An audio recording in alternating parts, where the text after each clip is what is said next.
Hello student, मैं P Kumar math classes Chhapra से आज आप लोग को एक काफ़ी most important chapter definite integration लेकर आए हैं, जो कि आपको किसी भी एग्जाम में जाइएगा तो डिफिनिट इंटीग्रेशन हर हाल में पूछेगा ही पूछेगा। और ख़ासकर आपको 12th के एग्ज़ाम में तो काफ़ी ज़्यादा आपको एग्ज़ाम में क्वेश्चन पूछता है। तो चलिए देखते हैं डिफिनिट इंटीग्रेशन में आखिर करना क्या रहता है। तो डिफिनिट इंटीग्रेशन का कंसेप्ट पूरा आपको जीरो से लेकर आपको high level total A to Z आप लोग को जो डिफिनिट इंटीग्रेशन में जितना आप लोगों को कंसेप्ट है, हर एक एक कंसेप्ट को आपको पूरी विस्तार से आपको डिस्कस करने वाले हैं लोग। ठीक है, तो चलिए हम लोग डिफिनिट इंटीग्रेशन के बारे में देखते हैं। निश्चित समाकलन, पहले तो देखिए ये दो टाइप का होता है। एक direct definite integration formula based पर, जो आप डिफिनिट इंटीग्रेशन को सॉल्व करिए, इनडिफिनिट इंटीग्रेशन को सॉल्व करिए और उसमें मान डाल दीजिए तो डिफिनिट इंटीग्रेशन हो जाता है। जैसे ये ऊपर वाला जो क्वेश्चन दिया गया है, फार्मूला का फॉर्म जो दिया गया है, ये सिंपल सा एफ का इंटीग्रेशन करेंगे, जो भी मान आएगा तो ये देखिए स्मॉल रखे या कैपिटल रखे, मतलब इसका इंटीग्रेशन सॉल्व करना पड़ेगा। इंटीग्रेशन जब सॉल्व कर दीजिएगा तो प्लस सी लगाना पड़ता है। एक बार अपर वाला मान डालते हैं और एक बार लोअर वाला मान। ये ऊपर वाला है तो उसको अपर लिमिट बोला जाता है, नीचे वाला है तो लोअर लिमिट भी बोला जाता है। कहीं कहीं सॉफिक्स भी बोलते हैं लोग, अपर सॉफिक्स लोअर सॉफिक्स, तो वो भी चलेगा। तो ये ऊपर वाला मान जब डाल देंगे तो एफ बी, नीचे वाला जब मान डाल देंगे तो एफ ए। और देखिए सी सी दोनों में सेम है, तो सेम है तो दूसरे को क्या कर देंगे, कट कर देंगे। तो ये प्लस है और यहाँ क्या है माइनस है, तो कट हो जाएगा और जो बचेगा और F B minus F A. तो जब भी आप लोग को डिफिनिट इंटीग्रेशन में सिंपल सा काम करना है, इंटीग्रेशन का काम, तो सबसे पहले जिस फंक्शन को दिया गया रहेगा उस फंक्शन को इंटीग्रेशन कर दीजिए। इंटीग्रेशन करने के बाद एक बार अपर वाला एक बार लोअर वाला, इसमें कांस्टेंट देने की जरूरत नहीं पड़ता है, क्योंकि एक बार प्लस करिएगा एक बार माइनस करिएगा, बस आपका कांस्टेंट क्या हो जाता है, कट जाता है। तो इसलिए डिफिनिट इंटीग्रेशन का इंटीग्रेशन करने के बाद एक बार अपर एक बार लोअर शिफ्ट डाल दीजिए, जो मान आएगा कैलकुलेशन करने के बाद वह डिफिनिट इंटीग्रेशन का सिंपल सा डिफिनिट इंटीग्रेशन कहलाएगा, जिसमें इनडिफिनिट का काम करना है, एक बार अपर और लोअर वाला। दूसरे टाइप जो है वह प्रॉपर्टीज ऑफ डिफिनिट इंटीग्रेशन आता है। तो प्रॉपर्टीज ऑफ डिफिनिट इंटीग्रेशन के कंडीशन में निश्चित समाकलन के गुण, तो निश्चित समाकलन के गुण के प्रॉपर्टीज का यूज करना पड़ता है, तब जाके डिफिनिट इंटीग्रेशन को हम लोग सॉल्व करते हैं। तो निश्चित समाकलन के सबसे पहले क्या कर लेते हैं, उसका प्रॉपर्टीज का डिस्कशन करते हैं, फिर उस पर क्वेश्चन कैसे आपको बनाना है, कैसे क्वेश्चन आपको एग्जाम में पूछता है, उन सभी क्वेश्चन का हम लोग डिस्कशन भी करेंगे। ठीक है, तो चलिए फर्स्ट वाला जो कंडीशन है a to b fx into dx है, ये आपका इंटीग्रेशन का फॉर्म है।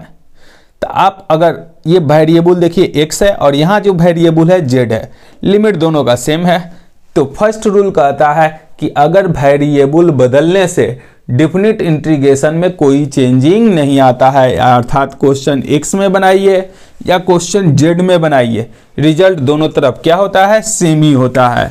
हाँ, फंक्शन z में है तो यहाँ dx भी क्या होगा, z में ही होगा। तो फर्स्ट प्रॉपर्टी समझ में आया। सेकंड प्रॉपर्टी में कहता है a to b fx into dx हो, तो अगर लिमिट चेंज कर देते हैं, नीचे वाला को ऊपर और ऊपर वाला को नीचे, तो लिमिट चेंज जब कर दीजिएगा तो हमारा फंक्शन प्लस है तो किस में बदल जाएगा, माइनस में बदल जाएगा। तो ये प्रॉपर्टी नंबर 2 है कि लिमिट चेंज करने से साइन क्या होता है, चेंज हो जाता है, किसका, तो फंक्शन का। ठीक है, प्रॉपर्टी नंबर 3 में कहता है a to b fx into dx हो, तो पहले फंक्शन जो x है fx है इसको सॉल्व करेंगे, fx इक्वल टू 0 करेंगे, तो वहां से पॉइंट अगर मिलेगा c1 c2 c3 कितना भी मिल सकता है। यहाँ हम लोग एक पॉइंट लिए हैं c1, तो जितना पॉइंट मिलता है इस फंक्शन के इसके बीच में रहना चाहिए। ये जो फंक्शन से मान जो मिलेगा वो मान किसके बीच होना चाहिए, a और b के बीच में ही रहना चाहिए। अगर बीच में है तो उसको ब्रेक कर सकते हैं, a से c1 और c1 से b। अगर दूसरा मान c2 भी रहता तो यहाँ c2 से फिर c1 से c2 ब्रेक कर सकते हैं। बात समझ में? तो यहाँ सिर्फ एक मान हम लोग लिए हैं, तो a से c1 fx into D x, c से b fx into D x, मतलब c पर हमारा फंक्शन क्या हुआ है, ब्रेक कर गया है, टूट गया है। कब? जब fx इक्वल टू 0 करने पर कोई वैल्यू मिले जो a और b के बीच में हो तो उसको ब्रेक कर सकते हैं। ये फॉर्मूला तब आता है आपको मॉड फंक्शन में बहुत काम आएगा। मॉड फंक्शन जब भी आपको मिलेगा वहां आपको fx इक्वल टू 0 करके फाइंड करना पड़ेगा। जब भी मॉड फंक्शन आएगा तो fx इक्वल टू 0 करिएगा, वहां से पॉइंट मिलेगा, अगर इसके बीच में है तो आपको ब्रेक करना पड़ेगा, और ब्रेक करने के बाद आपको पॉजिटिव निगेटिव डिसाइड करना होता है। तो जहां से जो मान मिलेगा c से, तो c से अगर फंक्शन हमारा छोटा होता है तो निगेटिव देता है, अगर c से हमारा फंक्शन बड़ा होता है तो वहां पॉजिटिव देता है। तो बात समझ में आ? तो ये काम फंक्शन तब मिलेगा जब आपको मॉड फंक्शन मिलेगा। तो हाँ, चलिए ये अब यहाँ प्रॉपर्टीज नंबर 4 में कहता है a to B F x into D X हो, तो a to B F a plus B minus X into D X use कर सकते हैं। दोनों को जोड़कर फंक्शन को घटा सकते हैं, x को घटा सकते हैं a प्लस बी, या दोनों x का मान क्या किया गया है, घटाया गया है। तो ये प्रॉपर्टीज नंबर 4 है। प्रॉपर्टीज नंबर 5 भी इसी के आधार पर है, 0 और a है। ये सबसे ज़्यादा यूज होने वाला अगर प्रॉपर्टीज है तो वह क्या है, ये है। ठीक है, तो इस प्रॉपर्टीज में क्या करना है, 0 to a F x into D X है, तो 0 to a F a minus X. आपके क्वेश्चन में सबसे ज़्यादा क्वेश्चन एग्जाम में पूछने वाला अगर कोई प्रॉपर्टीज है तो ये प्रॉपर्टी है 0 टू a। तो 0 टू a के कंडीशन में क्या कर देना है, 0 to a F a minus X into D X. देखिए ये प्रॉपर्टीज और ये प्रॉपर्टी सेम ही है। यहाँ a b है तो a और b दोनों को जोड़ कर घटाए हैं। यहाँ 0 a है तो 0 a को जोड़ेंगे तो a मिलेगा, और फंक्शन को क्या कर देना है, घटा देना है। तो दोनों प्रॉपर्टीज सेम ही काम कर रहा है। ठीक है, चलिए ये प्रॉपर्टी नंबर 6 पर। ये प्रॉपर्टी नंबर 6 आपको 2 नंबर और ऑब्जेक्टिव के लिए मोस्ट इंपॉर्टेंट है। इस पर डायरेक्ट क्वेश्चन आपसे पूछा जाता है। देखिए इसको पहचानने का सिंपल सा तरीका है, माइनस ए से ए फॉर्म रहता है, माइनस ए से ए के कंडीशन में रहता है। तो F x into D x, तो इसमें 2 तरह का फंक्शन मिलता है, एक इवन फंक्शन अर्थात सम फलन, और दूसरा जो मिलता है ऑड फंक्शन मिलता है अर्थात विषम फलन मिलता है। तो जब भी माइनस ए से ए वाला कंडीशन मिल जाए तो वहां समझिएगा कि सम फलन और विषम फलन चेक करना पड़ता है। तो सम फलन कैसे चेक करेंगे, तो x के जगह, इस x के जगह माइनस डालेंगे। अगर वह माइनस प्लस हो गया, अगर वह माइनस डालने पर क्या आ गया, वैल्यू प्लस दिया, तो समझिए वह सम फलन है।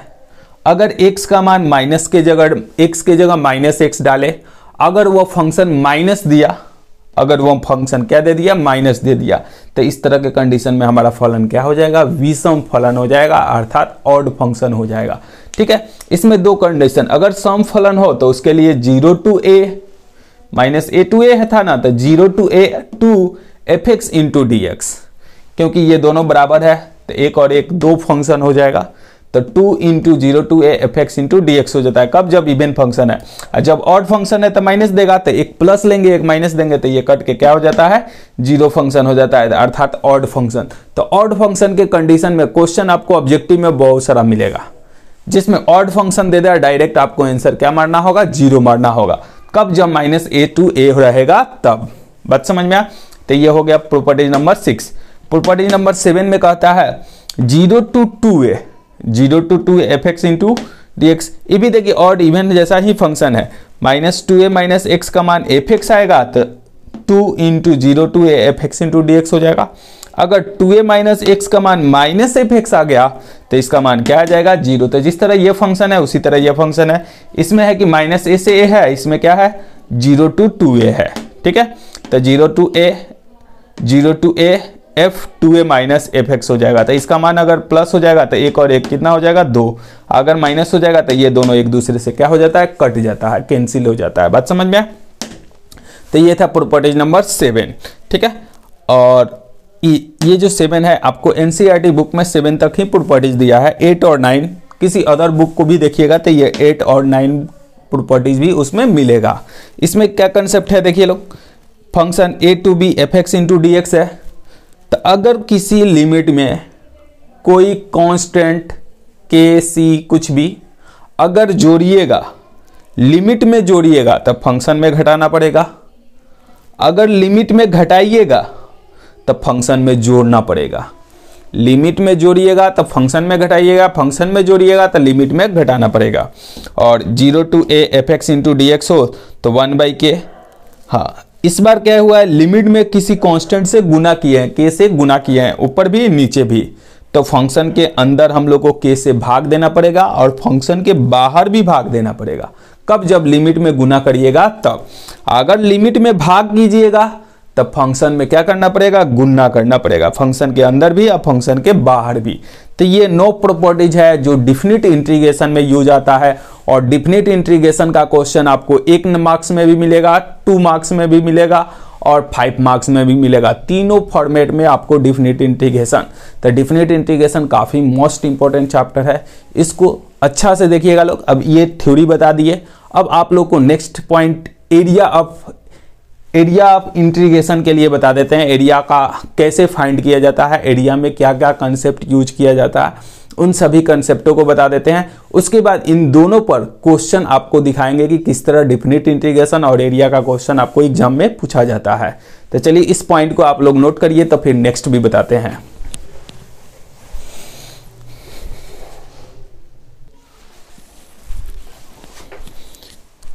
चलिए देखिए लोग, अब एरिया का कंसेप्ट बता रहे हैं। एरिया आपके एग्जाम में जब भी पूछता है 5 मार्क्स का क्वेश्चन पूछता है, तो ये टोटल के टोटल 5 मार्क्स का फुल कंसेप्ट आपको अभी बताएंगे, ठीक है।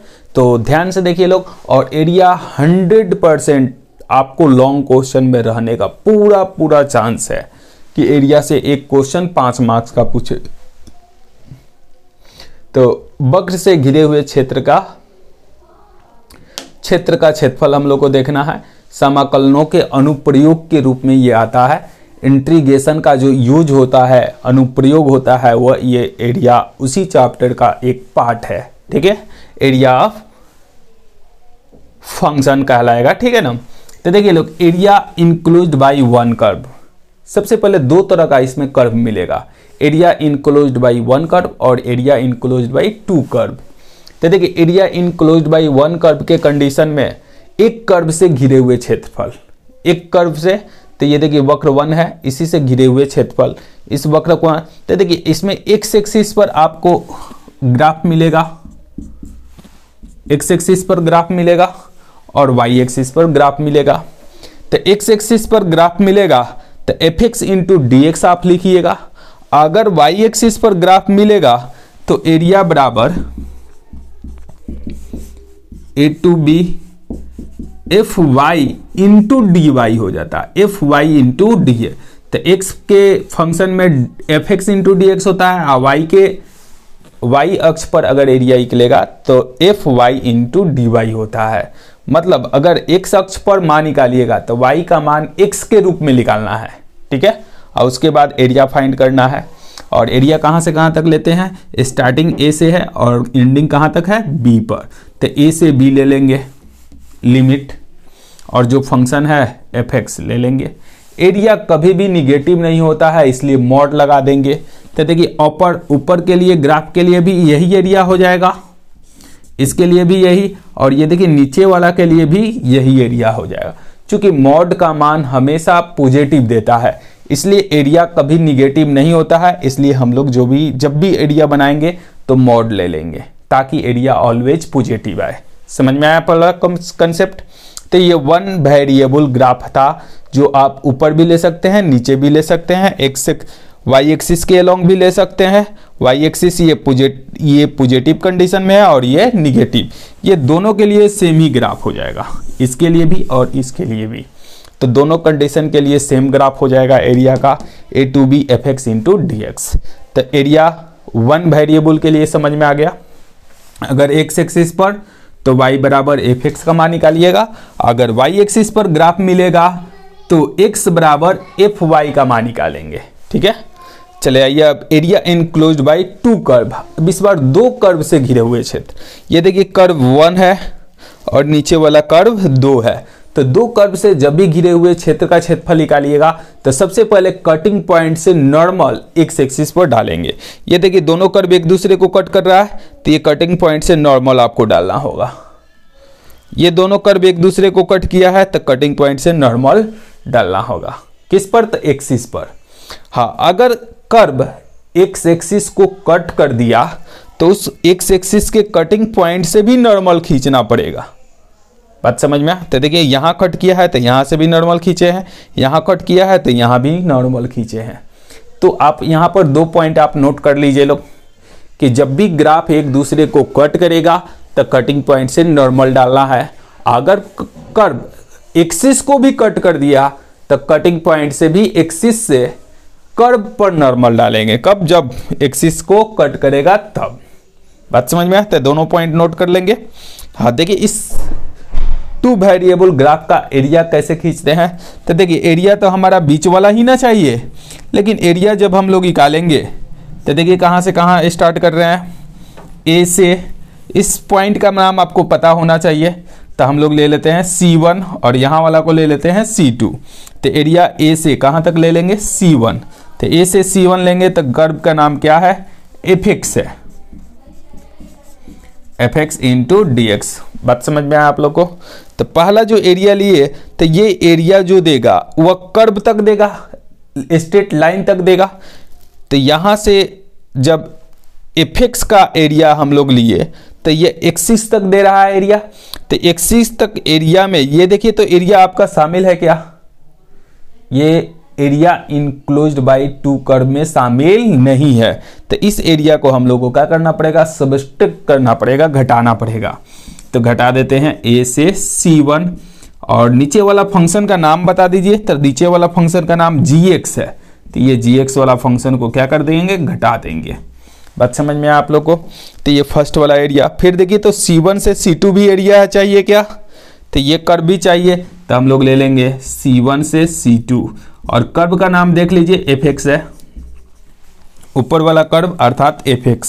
ठीक है, फिर नीचे भी देखिए, नीचे भी एरिया शामिल है। तो नीचे वाला के लिए लिख ले लीजिए C1 से लेकर C2, लेकिन नीचे वाला जब कर्व लीजिएगा तो इसके लिए gx लेना पड़ेगा, gx शामिल हो जाएगा इंटू dx। हाँ, फिर उसके बाद देखिए ये C2 से B तक, C2 से B तक एरिया। तो C2 से B तक के एरिया के लिए कर्व क्या है? gx है, तो gx इंटू dx ले लेंगे।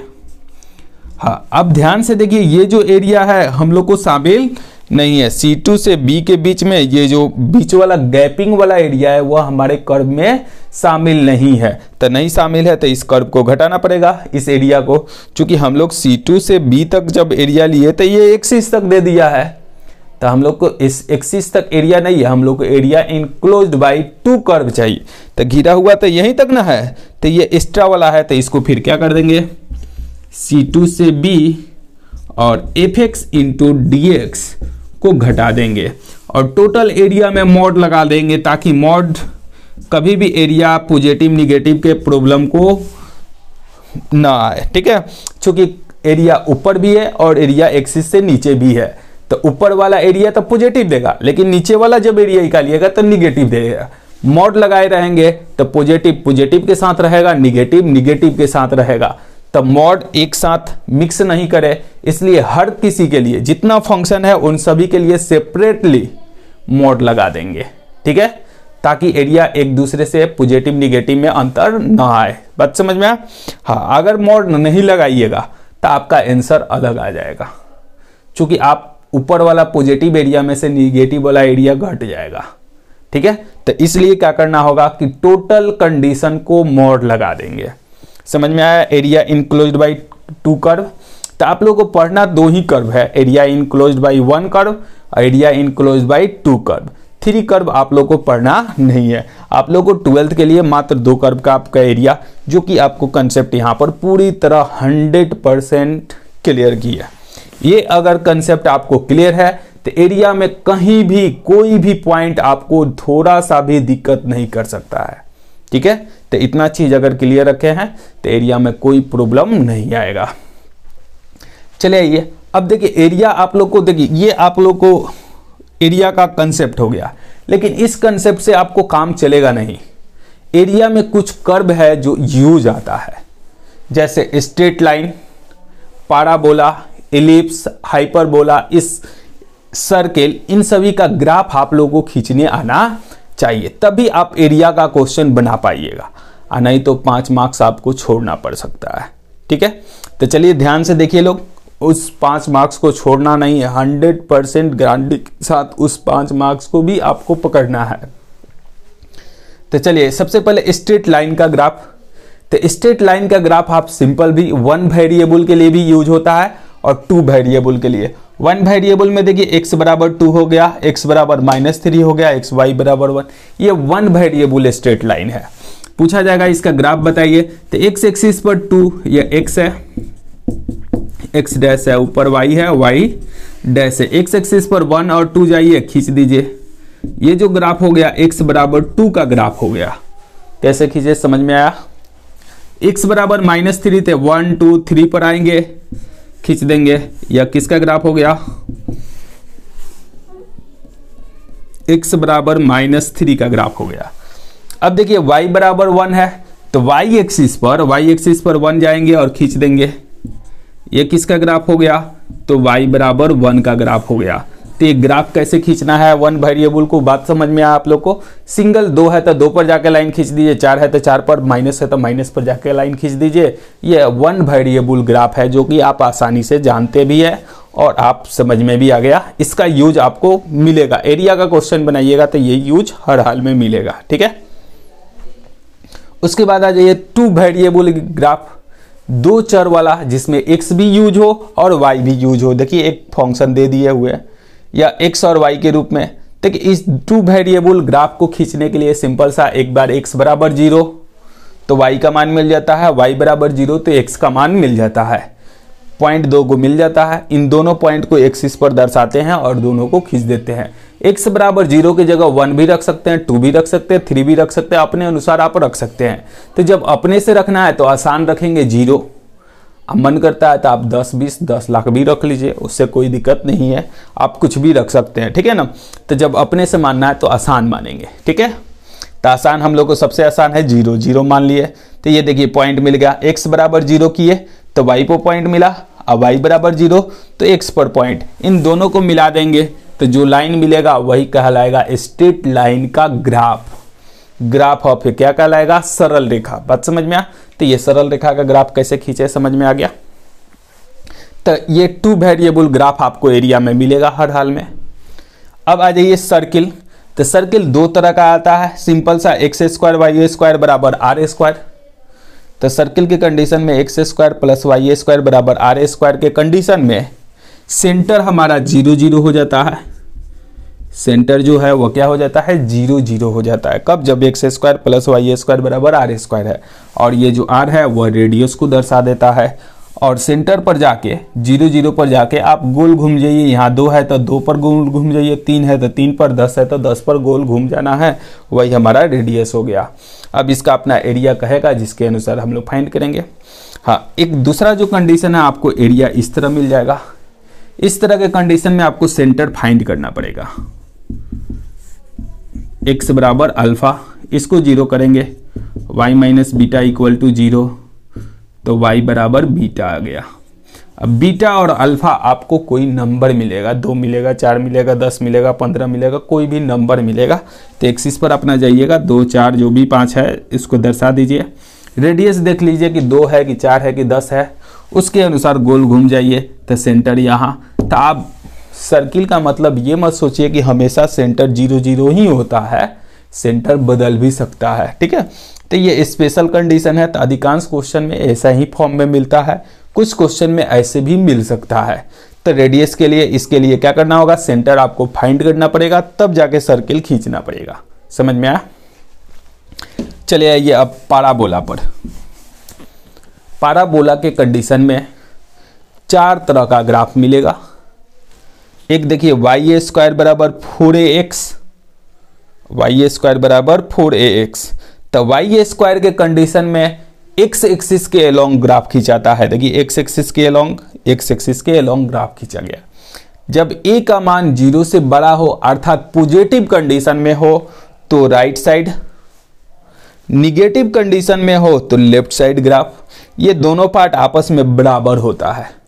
ऊपर और नीचे वाला कंडीशन क्या होता है, आपस में इक्वल होता है। तो जब भी ए का मान बड़ा तो राइट साइड और छोटा हो तो लेफ्ट साइड। समझ में आ गया? हाँ, एक्स स्क्वायर बराबर 4ay हो, एक्स स्क्वायर बराबर 4ay, तो ग्राफ ऊपर और नीचे खिंचाता है। तो अगर 0 से बड़ा है तो ऊपर खिंचाएगा और 0 से छोटा है तो नीचे खिंचाएगा। बात समझ में आप लोग को? तो अपर और लोअर खिंचाता है कब? जब पॉजिटिव निगेटिव रहेगा तब। तो पॉजिटिव निगेटिव आप देख सकते हैं, पहचान सकते हैं कि हमारा जो दिया हुआ है ग्राफ है कि पॉजिटिव है कि निगेटिव है। पॉजिटिव है तो ऊपर और निगेटिव है तो नीचे। वाई स्क्वायर के कंडीशन में पॉजिटिव हो तो राइट साइड, निगेटिव है तो लेफ्ट साइड। इलिप्स के कंडीशन में तो देखिए, इलिप्स के कंडीशन में X square by A square Y square by B square का फॉर्म मिलेगा। इस फॉर्म में क्वेश्चन आपको मिलेगा, ठीक है। और इलिप्स का क्वेश्चन खींचना है तो आप ऐसे ग्राफ खींच सकते हैं। ये चारों आपस में बराबर रहता है, यहाँ बराबर नहीं खींच सके हैं तो चलिए खींच के दिखाते हैं फिर से। एक ऐसा ग्राफ मिलेगा और दूसरा जो ग्राफ मिलेगा ऐसे मिलेगा। दोनों ग्राफ सेम ही होगा। इसमें भी ये चारों जो पार्ट दिख रहा है ये चारों पार्ट आपस में बराबर होगा। या एक्स एक्सिस के अलोंग है तो a,0 ले सकते हैं, वाई एक्सिस के अलोंग है तो 0,b ले सकते हैं, एक्स एक्सिस को a,0 ही ले सकते हैं। हाँ, ये ग्राफ तब खींचिएगा जब a वाला बड़ा रहे b से। ये ग्राफ तब खींचिएगा जब a वाला छोटा हो और b वाला बड़ा हो। तो जब b वाला बड़ा हो तो वाई एक्सिस के अलोंग, जब a वाला बड़ा हो तो एक्स एक्सिस के अलोंग खींच देंगे। और इसमें भी चारों पार्ट आपस में क्या होता है? बराबर होता है। तो इलिप्स का कंडीशन, तो ये सब जो ग्राफ है जो आप लोग को क्वेश्चन में यूज मिलेगा ही मिलेगा। अगर एरिया क्वेश्चन बना रहे हैं तो ये जो ग्राफ हम आपको समझाए हैं हर एक क्वेश्चन में मिलना ही मिलना है। तो ये एरिया का पूरा 100% कंसेप्ट आपको बताएं। अब इस पर क्वेश्चन कैसे पूछा जाता है, उन सभी चीज़ों को जो आपको एग्जाम में पूछा जा चुका है उस क्वेश्चन को कुछ आप लोग को बताते हैं और कंसेप्ट क्लियर करते हैं कि ये थ्योरी तो देख लिए लोग, क्वेश्चन कैसे आप लोग बना सकते हैं उस क्वेश्चन को भी प्रैक्टिस कराते हैं। तो चलिए इस पॉइंट को आप लोग नोट कर लीजिए और अच्छा से ध्यान से देख लीजिए लोग। एग्जाम काफ़ी नज़दीक है, जितना बेहतर तरीका से बेहतर ढंग से देखे रहिएगा एग्जाम में उतना ही बेहतर करिएगा लोग, ठीक है। तो चलिए इस चीज़ को आप लोग नोट कर लीजिए। तो फिर नेक्स्ट बताते हैं।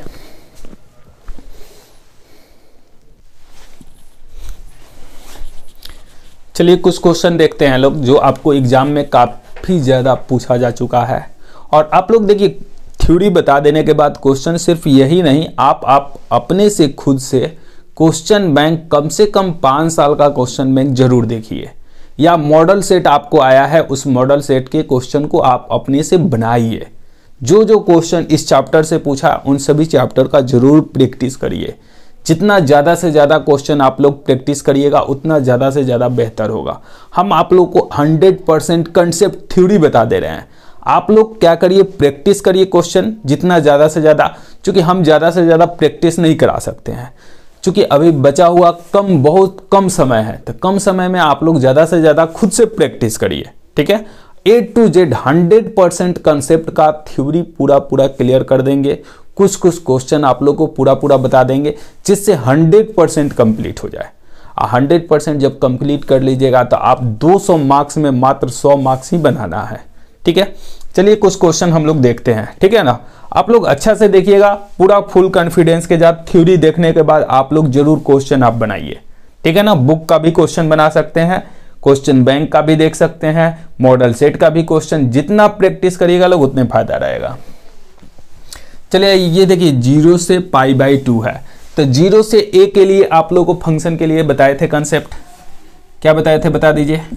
अगर 0 to a है तो इस लॉग फंक्शन हम लोग का लॉग में है, log 10 a - x लिख सकते हैं।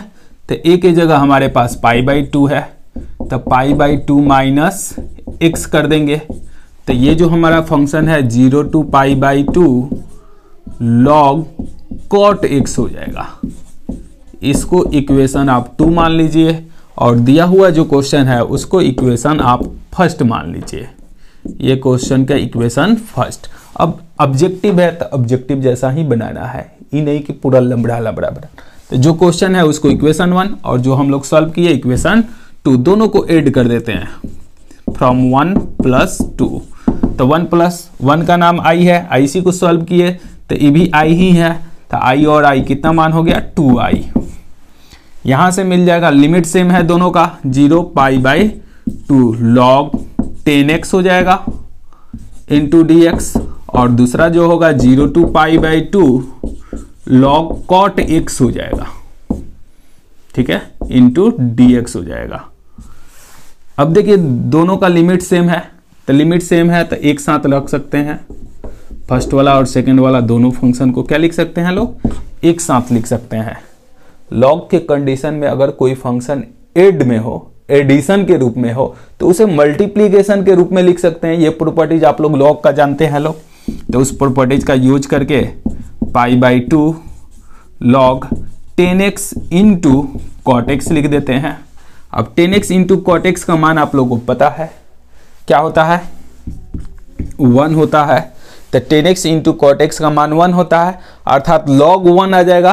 तो log 1 का मान हम लोग को क्या मिलता है, बता दीजिए लोग, log 1 का मान 0 होता है, अर्थात इंटीग्रेशन भी क्या आ जाएगा 0। तो इसमें से कौन सा ऑप्शन आप लोग मारिएगा, ऑप्शन नंबर डी मारिएगा। समझ में आया आप लोगों को कैसे। तो 10x इंटू कॉट एक्स का मान 1 और log 1 का मान 0, और 0 का इंटीग्रेशन करिएगा तो रिजल्ट क्या हो जाता है 0, इसलिए ऑप्शन नंबर डी हो जाएगा। समझ में आया आप लोग को। ये देखिए लोग, ये क्वेश्चन आपको 1 मार्क्स में भी पूछा है, 2 मार्क्स में भी पूछा है और 5 मार्क्स में भी क्वेश्चन पूछा है। ये एक ऐसा क्वेश्चन है जो आपको हर फॉर्मेट में आता है। 0 टू पाई बाई 2 एक साइन हो, एक कॉस हो, एक कॉस हो, एक साइन में, इस तरह के फॉर्म में होगा ना, तो आंसर क्या होता है पाई बाई 4 होता है। तो बिना बनाए याद रखना है तो याद रख सकते हैं कि आंसर पाई बाई 4 आता है। कब 0 टू पाई बाई 2 हो, और साइन कॉस के कंडीशन में, साइन कॉस के कंडीशन में हो, तो एक बार साइन कॉस में, तो इसका आंसर आ जाता है पाई बाई 4। लेकिन अब कहिएगा कैसे आता है, तो उसको सॉल्व करके भी दिखाया जा सकता है। तो देखिए जो भी क्वेश्चन दिया है उसको आई मान लेंगे और इसको इक्वेशन फर्स्ट प्रॉपर्टीज अप्लाई करेंगे। जैसे ये प्रॉपर्टीज अप्लाई किए उसी तरह यहाँ भी प्रॉपर्टीज को अप्लाई करना है। तो चलिए करके दिखाते हैं आपको। आई बराबर 0 पाई by 2 sine pi by 2 minus x लिख सकते हैं, cos pi by 2 minus x लिख सकते हैं, और फिर sine pi by 2 minus x लिख सकते हैं। अब 90 में से घटाया जा रहा है फर्स्ट क्वाड्रेंट में, तो साइन है तो कॉस में, कॉस है तो साइन में हो जाएगा, बदला बदली करेगा। तो चलिए यहाँ पर हम लोग आई का मान लिखते हैं, फिर 0 पाई बाई 2 साइन 90 माइनस घटाया गया है तो ये कॉस एक्स हो जाएगा। कॉस है तो किस में हो जाएगा साइन एक्स, और ये हो जाएगा cos x into D x. इसको इक्वेशन 2 मान लेंगे। यहाँ जो सॉल्व कर रहे हैं, इस क्वेश्चन जो था उसको इक्वेशन 1 और सॉल्व किया इक्वेशन 2। दोनों का ध्यान से देखिए तो लिमिट सेम है, दोनों को ऐड करना है, फ्रॉम 1 प्लस 2 करना है। तो 2 के कंडीशन में LHS 2i हो जाएगा, और लिमिट दोनों का सेम ही है, 0 to 2 pi, 0 to pi by 2 दोनों का सेम ही है। हाँ एलसीएम कॉस साइन, और यहाँ भी एलसीएम देखिए साइन कॉस, तो एलसीएम भी सेम है। तो एलसीएम सेम होने के कंडीशन में ऊपर वाला को ऐड कर दिया जाता है। तो ऊपर में साइन एक्स है फर्स्ट के लिए, और सेकंड के लिए क्या है कॉस एक्स है। तो sine x into cos x एक दूसरे से कट जाएगा। एलसीएम सेम था तो ऊपर वाला को ऐड कर दिए, अब 1 हो जाएगा। तो 1 का इंटीग्रेशन क्या मिलता है x हो जाएगा, एक बार पाई बाई 2, तो एक बार अपर वाला डालिएगा तो पाई बाई 2 माइनस 0। किसका मान है तो 2i का मान है। हम लोग को क्या किसका मान चाहिए i का मान, तो ये आंसर क्या आ जाएगा पाई बाई 4 आ जाएगा। तो ये पाई बाई 4 कैसे आया। तो ये जो क्वेश्चन है सिर्फ आप ऑब्जेक्टिव के लिए मत समझिए, आपको 1 मार्क्स में भी क्वेश्चन पूछा है, 2 मार्क्स में भी पूछा है, 5 मार्क्स, ये तीनों फॉर्मेट में क्वेश्चन पूछा हुआ है, ठीक है ना। और कितना बार पूछा है, 1 बार 2 बार नहीं, कितना बार पूछा है, ठीक है। इसलिए इस फॉर्म को आप हमेशा के लिए याद रखिए, एग्जाम में आने की पूरी संभावना है। ये क्वेश्चन, इस टाइप का क्वेश्चन 1, 2 या 5 किसी में ना किसी फॉर्म में आपको मिलेगा ही मिलेगा, फिक्स। ये आप लोग VBI नोट करके रख लीजिए कि ये क्वेश्चन आपको एग्जाम में मिलेगा। यहाँ देखिए माइनस ए से ए वाला फॉर्म आ गया, तो माइनस ए से ए वाला फॉर्म के कंडीशन में ऑड और इवन चेक करना पड़ता है कि फंक्शन हमारा ऑड है कि इवन है। तो देखिए जो भी क्वेश्चन है उसको एफ एक्स बराबर लिख दीजिए mod x by x, x की जगह माइनस डालिए।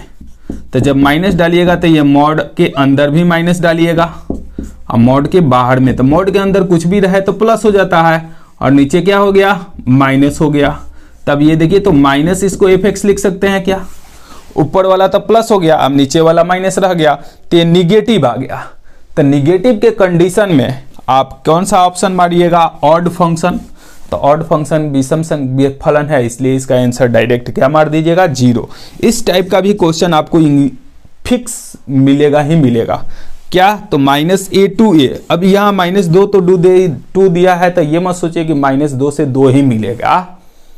इस टाइप पर क्वेश्चन कोई भी मिल सकता है, किस फॉर्म में, माइनस ए से ए के फॉर्म में, जिसमें आपको ऑड फंक्शन और इवन फंक्शन चेक करना होगा और उस पर डिसाइड करिएगा कि आपका आंसर क्या बनने वाला है। समझ में आया? तो ये भी दोनों के दोनों डेफिनिट इंटीग्रेशन का फॉर्म काफी मोस्ट इंपॉर्टेंट है, एग्जाम में हर हाल में पूछेगा तो पूछेगा, नोट करके रख लीजिए और कमेंट जरूर करिएगा एग्जाम बाद कि ये दोनों क्वेश्चन आया है कि नहीं आया है। चलिए एक क्वेश्चन एरिया पर भी बताते हैं कि एरिया को कैसे सॉल्व किया जाता है। सबसे पहले ये देखिए, ये जरा बताइए तो कौन सा कर्व है। आपके एग्जाम में ये नहीं बताएगा कि पाराबोला है कि इलिप्स है कि सर्किल है, कुछ भी बता भी सकता है नहीं भी बता सकता है, आपको देखकर पहचानना है कि कौन सा कर्व है। तो देखिए एक्स या वाई दोनों में किसी एक का ही स्क्वायर हो, या तो एक्स का या तो वाई का, तो समझिए वो पाराबोला है। ठीक है, और दोनों में किसी का भी पावर ना हो तो समझिए वो स्ट्रेट लाइन है। अगर x का भी पावर हो y का भी पावर हो और दोनों का गुणांक अगर सेम हो तो सर्किल है और अलग अलग हो तो इलिप्स है। समझ में आया क्या क्या बताएं? अगर कोई भी पावर ना हो तो स्ट्रेट लाइन, अगर ओनली x का या ओनली y का पावर हो तो पाराबोला परबले है। ठीक है, हाँ एक्स स्क्वायर रहेगा तो ऊपर नीचे ग्राफ खींचेगा और वाई स्क्वायर रहेगा तो लेफ्ट और राइट ग्राफ खींचिएगा। ठीक है, और इलिप्स सर्किल के कंडीशन में एक्स स्क्वायर वाई स्क्वायर दोनों का कोफिशिएंट सेम होता है और इलिप्स के कंडीशन में दोनों का कोफिशिएंट डिफरेंट रहता है। बस यही कंसेप्ट है। ठीक है, तो चलिए हम लोग का ये जो ग्राफ है वो पाराबोला का है। तो ये पाराबोला पॉजिटिव वाला, निगेटिव कंडीशन नहीं ना दिख रहा है, तब पॉजिटिव वाला है। वाई स्क्वायर वाला है तो ये लेफ्ट और राइट के कंडीशन में खींचाएगा। x बराबर 1 तो x बराबर 1 का ग्राफ खींच देंगे 1 का, और x बराबर 4 तो x बराबर 4 का ग्राफ खींच देंगे।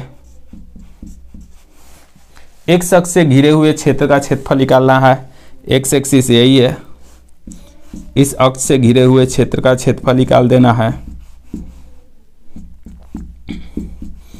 तो इस क्षेत्र का क्षेत्रफल निकालने के लिए क्या होगा, एरिया बराबर, हाँ देखिए इसमें क्वेश्चन में कुछ भी नहीं कर रहा है तो एरिया ऊपर नीचे दोनों ले सकते हैं। अगर क्वेश्चन में कहेगा कि फर्स्ट क्वाड्रेंट वाला तो सिर्फ ऊपर वाला सिलेक्ट करिएगा, तो आप देख लीजिएगा अगर फर्स्ट क्वाड्रेंट कहेगा तो ऊपर वाला सिलेक्ट करिएगा, और कुछ भी नहीं कहेगा तो 2 से मल्टीप्लाई कर सकते हैं। एरिया 1 और यहाँ हो जाएगा आपको 4, और कर्व तो यही है ना, तो y का मान निकाल देंगे। तो y का मान तो रूट अंडर x हो जाएगा, root under x into D X. अब ये देखिए सिंपल सा इंटीग्रेशन है, रूट x का इंटीग्रेशन आप कर सकते हैं। कैसे, तो x के पावर 1/2 इंटू डी एक्स, 1 है 4 है, हाँ मॉड लेके भी बना सकते हैं, नहीं तो क्वेश्चन को बनाइए। निगेटिव अगर दिखा तो मॉड लगाना 100% श्योर लगा लीजिएगा। ठीक है, अब मॉड निगेटिव नहीं दिख रहा है तो क्वेश्चन बनाइए, कोई बात नहीं है। ठीक है, तो चलिए x के पावर 3/2 हो जाएगा, 1/2 में 1 जोड़ देंगे। इंटीग्रेशन करने आता है ना सभी आदमी को, तो इंटीग्रेशन पढ़ चुके हैं लोग, तो इंटीग्रेशन सब लोग को आता है। तो मिल जाएगा x के पावर 3/2 और नीचे भी 3/1 और 4, ये कांस्टेंट पलट जाएगा तो 3/2/3 को बाहर कर सकते हैं। एक बार अपर वाला तो 4 को 2 का स्क्वायर लिख देते हैं और 3/2, और 1 की पावर 3/2, ये 2 से ये 2 कैंसिल हो जाएगा, तो रिजल्ट हम लोग को मिल जाएगा 2/3 8 - 1 अर्थात 2/3 इंटू 7 हो जाएगा, तो 7 दूना 14/3। तो एरिया ये सिर्फ हम लोग ऊपर वाला बनाए, ऊपर वाला एरिया आया है। अगर टोटल एरिया चाहिए तो उसमें क्या कर देंगे, 2 से मल्टीप्लाई कर देंगे, तो मिल जाएगा 28/3 यूनिट स्क्वायर। एरिया हमेशा स्क्वायर में रहता है, तो जब भी एरिया आएगा ना तो वर्ग इकाई लिख दीजिएगा। तो फर्स्ट क्वाड्रेंट हो तो 14/3 और टोटल एरिया फाइंड करना हो तो उसमें 2 से मल्टीप्लाई कर देंगे ताकि एरिया ऊपर वाला भी और एरिया नीचे वाला भी हो जाए। तो इस तरह आप एरिया का कोई क्वेश्चन बना सकते हैं।